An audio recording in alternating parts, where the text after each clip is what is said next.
No matter how many times I take this walk, it's, to my eyes, it's different every time, because all it takes is for the sun to be at a slightly different angle and everything looks different.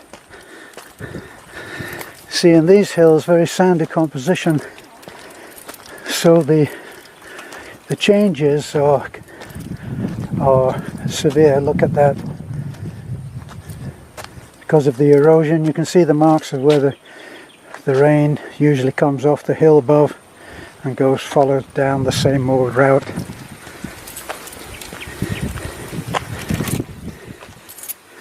And this is a Gemelina tree. 2 Gemelina trees.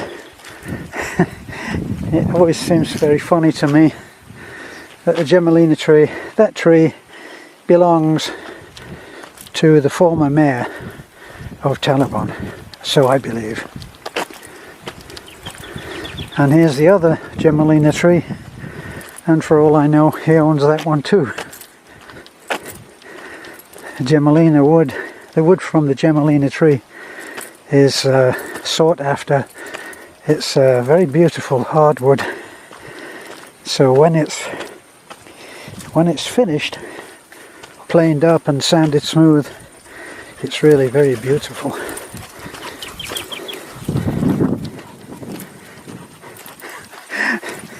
I have to laugh at the dogs, the way that they march in front. They never get that far away.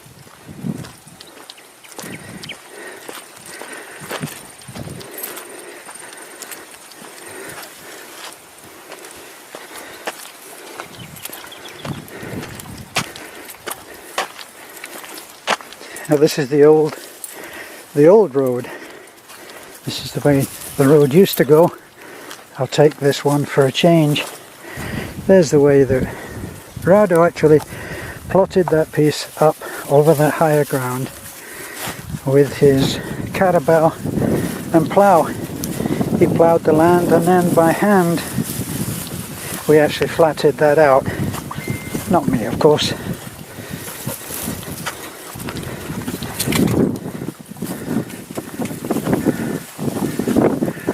And over there, you can't see it now, but right where there's a V, where can I show you? How can I show you? Right there's a V. And someone lived there under a tarpaulin for the longest time when he was doing work in the rice fields, which are down there. You can see where it gets even greener. That's where the creek will go, and that will be the low-lying land, and therefore it will be planted. But you can see that this has been this is being planted now. This here, look, you can see it's been ploughed. Been ploughed the hard way with a carabao and a hand plough. I had a go at that. Believe me, it's not easy. It's not easy to do it wrong, let alone do it right. So, look how quickly nature retrieves what was taken from it. That was the road. We rode that road with both the big blue and the little red. And we got stuck a couple of times too. But it came here and went right around and then up this narrow part between the palms. But now, of course, it's much more civilized. You can see that's the way that I usually walk.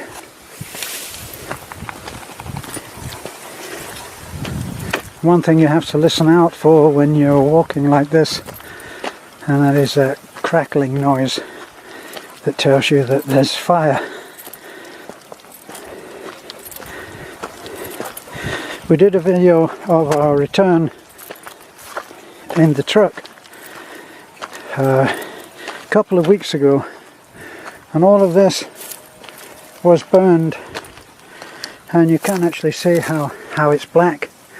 And there's the new shoots coming up. There, look. So where it's blackened, that was where it was burning, and I walked up here because I didn't want to come up in the truck. I left the truck way back there, right round the S-bend, and I walked up here to investigate and find this area, this whole area was burning, and the heat from this grass, when it's burning, burns very, very quickly and has a loud crackling noise. And you can see all the beautiful new shoots there. They're back in action very, very quickly. Look, all of this. This is where the narrow path used to be, and it was right on the edge. I came off here on the motorcycle with Talek with me, and we looked over there and I thought, whoa, if we had gone down there we might not have been found for a little while.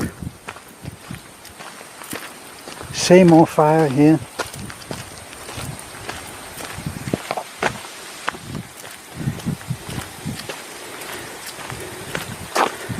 So this is our road. That's the ending of our particular road. I paced that out, and roughly it's 90 to 100 meters down to the bridge. That's what we've just walked, and this is the main part. This is what was put in, I think, by the man who owns, or well, he doesn't own anything now. He's passed and gone to another place. But before he died, the man had a dream of having this, what would be a beautiful palm plantation, but now it's fallen into, well, into neglect. You can see all that should really be nice. There's the good growing up out of it, but all of that is, of course, for what I know as a city boy, all of that dead stuff is stopping it from growing nice, and all of those are like that. See, there's one there, and it's a shame, but you can see all of this was aflame at one time very recently. So what I was planning on doing today, instead of just taking a walk all the way down to the road, or nearly down to the road, I don't go all the way because I don't want the dogs to get into the habit of following me all the way down to the road. So what I do is I go part of the way and then I turn back. Now, I was thinking that one of these pathways that I pointed out the last time that I did the video, the last time I walked with all the dogs, there's a pathway off to the left.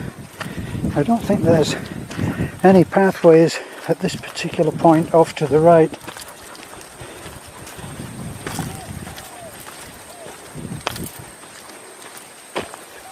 But there is a pathway off to the left, and sometimes when there's a lady that we give a ride to, and she takes the path, and I think it's over there, but there is a pathway there which we could go down and have a look. So let's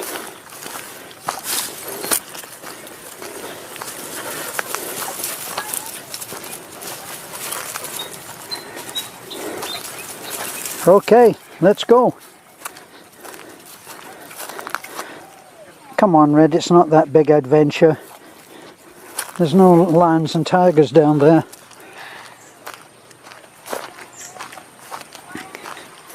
So what this has taken us to is obviously down to the rice fields.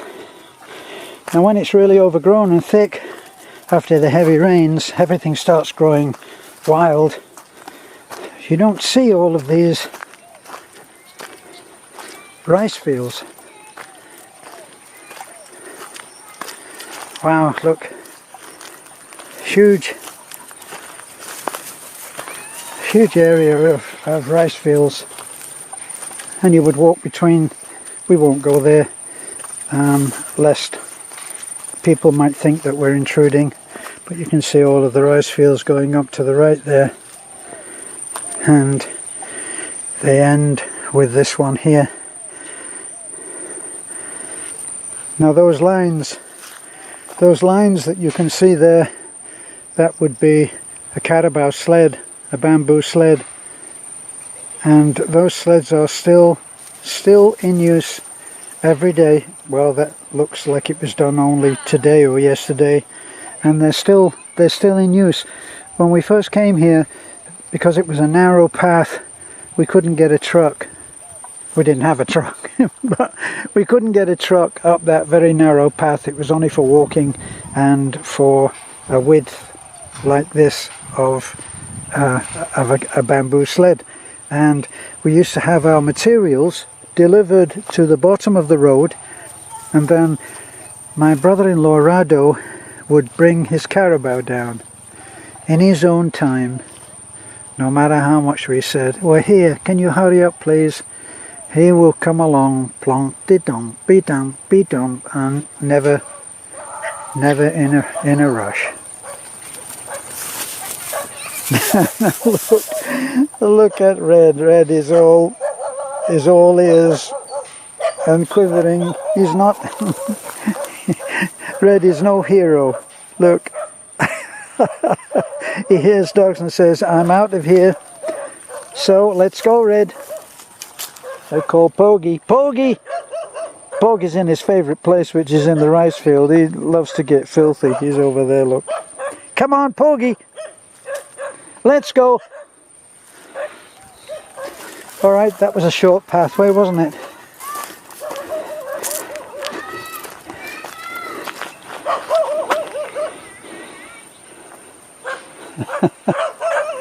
There's somebody calling me there. They don't know me, but they can see from way over there that I'm white, so I must be Kano. So they're calling Kano, and probably one of the kids that we know. That's the thing about being a foreigner in the Philippines, is that you may not know many people at all, but they know you. Can you hear? Hey! Hey!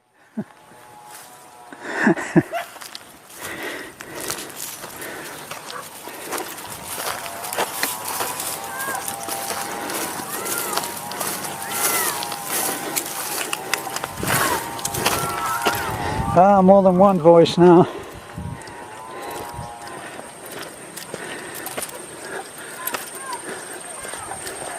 And if you listen carefully, you'll hear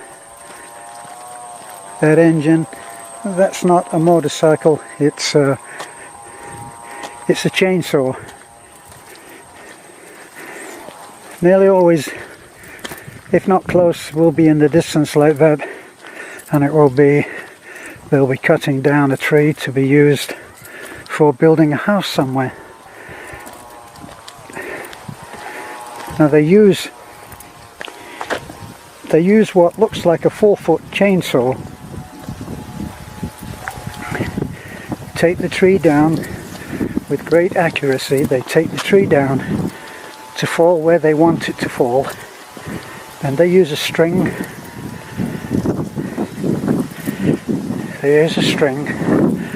And they have a way of cutting the fallen tree.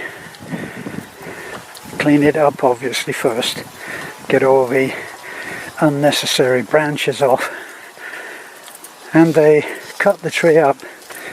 And it's an amazing thing for a foreigner, because they cut the thing up according to the cut list that you give them.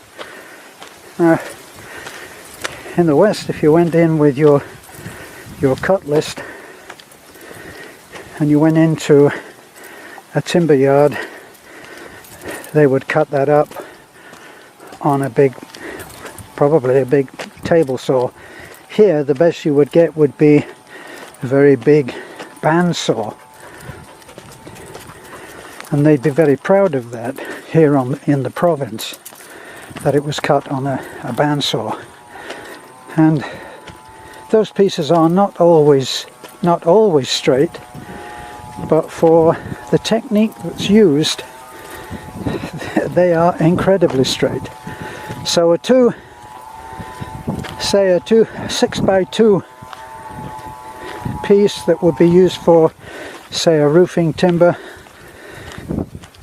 It might be 6x2 at one end. It may vary just a little bit in the middle, and then at the end it might be 6 by 2¼ which, if you don't have any power saws, if you don't have any power tools, I should say, then you would be looking at quite a bit of hard work.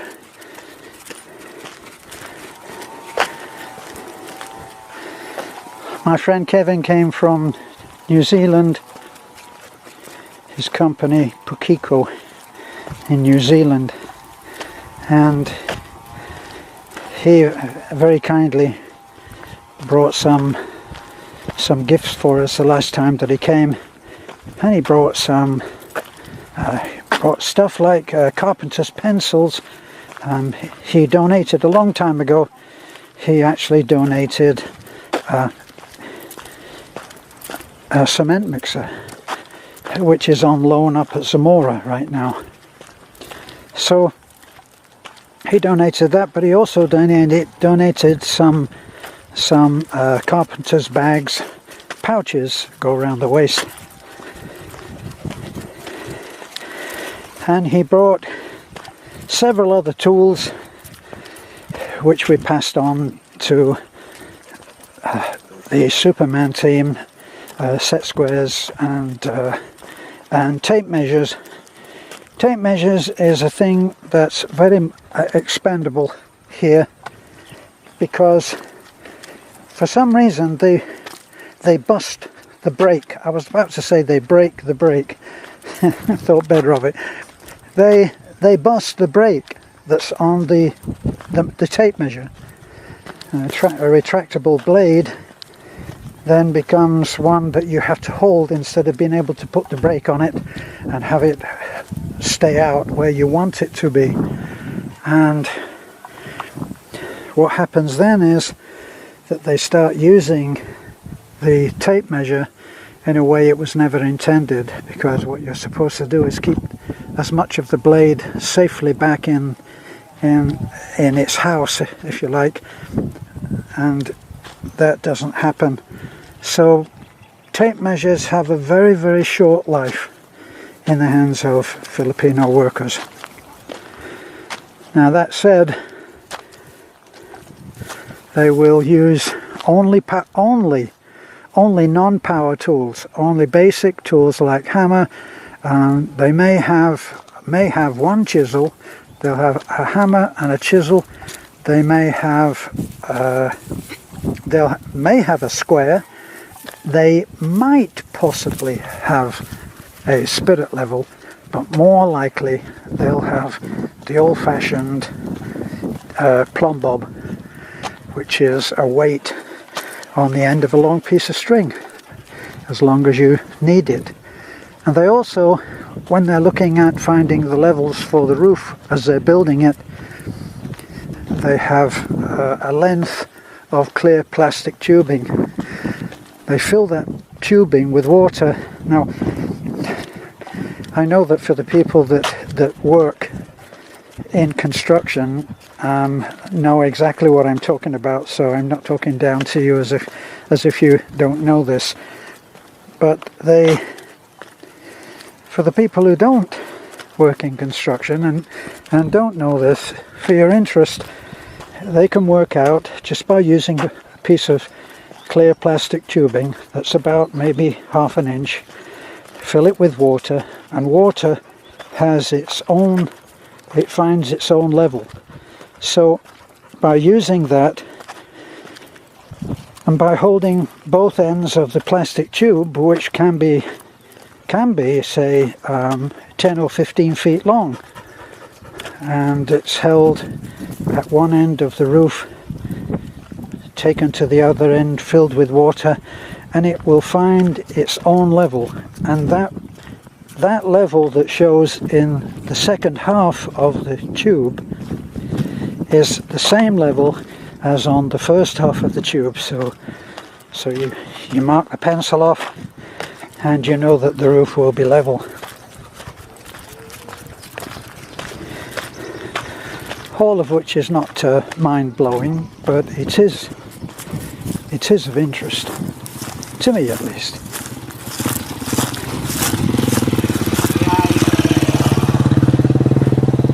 So that's a site that we have only become accustomed to as we've been sending the grader up and down this road. We've now sent the grader along this road twice, and right about March it should be coming up for the next trip, which will take out all of these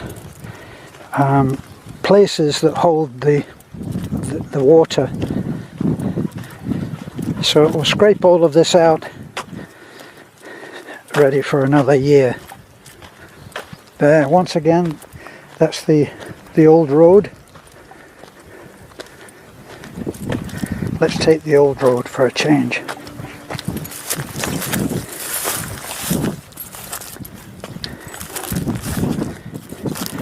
See how this was the old road. This is where we used to go. And like I said, Mother Nature very quickly reclaims what is hers.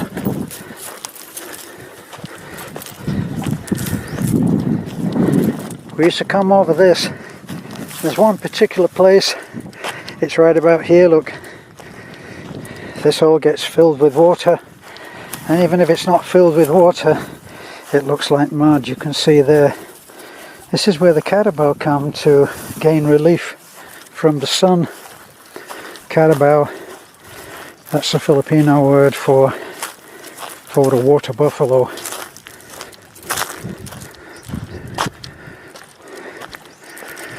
So you can see where the sources of water are, right down there. Look how green it becomes, and then up, and how it gets parched up toward the top.